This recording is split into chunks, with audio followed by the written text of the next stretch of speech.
గరువుకు అనుగుణంగా విన్యాసాలు, శివసత్తులు, పూనకాలు, తొట్టెల పలహారపు బండ్ల ఊరేగింపు, బోనాల ఉత్సవాలు సంగారెడ్డి జిల్లా పటంచెరు మండలం ముత్తంగి డిఎన్ కాలనీలో ఘనంగా నిర్వహించారు. వివిధ జిల్లాల నుంచి వచ్చిన కళాకారులు ఆటపాటలు, నృత్యాలతో ఆకట్టుకున్నారు. ముఖ్య అతిథిగా పాల్గొన్న సందీప్ ముదిరాజ్, మెట్టు కుమార్, సారా శ్రీనివాస్ గౌడ్, ఎండిఆర్ ఫౌండేషన్ పృథ్వీరాజ్, సునీల్ రెడ్డి, శ్రీనివాస్ గౌడ్, చంద్రశేఖర్ గౌడ్ పాల్గొని అమ్మవారికి ప్రత్యేక పూజలు నిర్వహించారు. ఈ కార్యక్రమంలో వినయ్, టింకు, బంటి, అరుణ్, రాఘవేంద్ర, సతీష్, విష్ణు, సాయిరామ్, జస్వంత్ తదితరులు పాల్గొన్నారు.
ప్రజలకు బోనాల శుభాకాంక్షలు.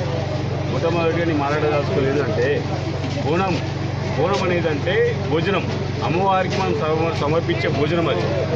కాబట్టి అమ్మవారికి మనం సమర్పించే భోజనం ఈ వర్షాకాలంలో ఆషాఢ మాసంలో ఎందుకు వస్తుంది అంటే రైతు సంక్షేమం ఉండి ఆమెకు ఫస్ట్ మొట్టమొదటిగా రైతు ఆయనకు మేము సంక్షేమం ఉండాలని చెప్పి ఆమె అమ్మవారికి మా నైవేద్యం సమర్పించుకొని తర్వాత రైతు పంట పండించుకుంటాడు.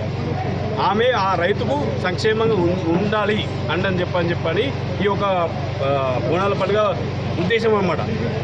కాబట్టి మన భారతదేశంలో ఎక్కువ శాతం రైతులు అనేది ఎక్కువ ఉంది, పంట పండించడమే ఎక్కువ ఉంది. అది మన ప్రతి ఒక్కరం తింటుంది కూడా అదే విషయం. కాబట్టి రైతు సంక్షేమం కోసం ఈ బోనాల పండుగ అనేది ప్రాముఖ్యత. కాబట్టి మన భారతదేశంలో తెలంగాణలో రైతు అనేవాడు మంచుకున్నంత వరకు మనం మంచుకుంటాం.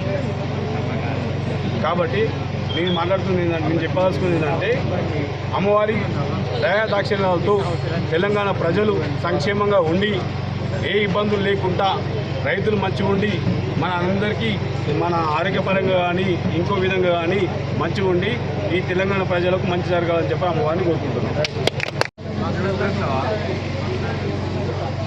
మన తెలంగాణ బోనాల సందర్భంగా ఆషాఢ మాసంలో జరుపుకునే తెలంగాణ ప్రజలందరూ జరుపుకునే ఈ పండుగకు ఎంతో సంతోషంగా ఆనందంగా ప్రజలందరూ జరుపుకోవాలని కోరుకుంటూ ఈ మన డిఎన్ కాలనీ ముత్తంగి గ్రామంలో గల డిఎన్ కాలనీ ఫేస్ మన కాలనీలో జరుపుకున్న మన పలారం బండి కార్యక్రమానికి విచ్చేసిన భక్తులందరికీ స్వాగతం సుస్వాగతం. అలాగే నన్ను మన ముఖ్య అతిథిగా పిలిచిన మన బంటి మన వినయ్ గౌడ్ గారికి నా యొక్క కృతజ్ఞతలు తెలుపుకుంటూ ఈ కార్యక్రమము మళ్ళా వచ్చేసారి కూడా గణేష్ ఉత్సవ సమితి మన కార్యకర్తలందరికీ ఈ కార్యక్రమాన్ని ప్రతిసారి ఎంతో వైభవంగా జరుపుకోవాలని కోరుకుంటూ అమ్మవారి ఆశీర్వాదము ప్రతి ఒక్కరికి ఉండాలని మనస్ఫూర్తిగా కోరుకుంటూ సెలవు తీసుకుంటున్నాను.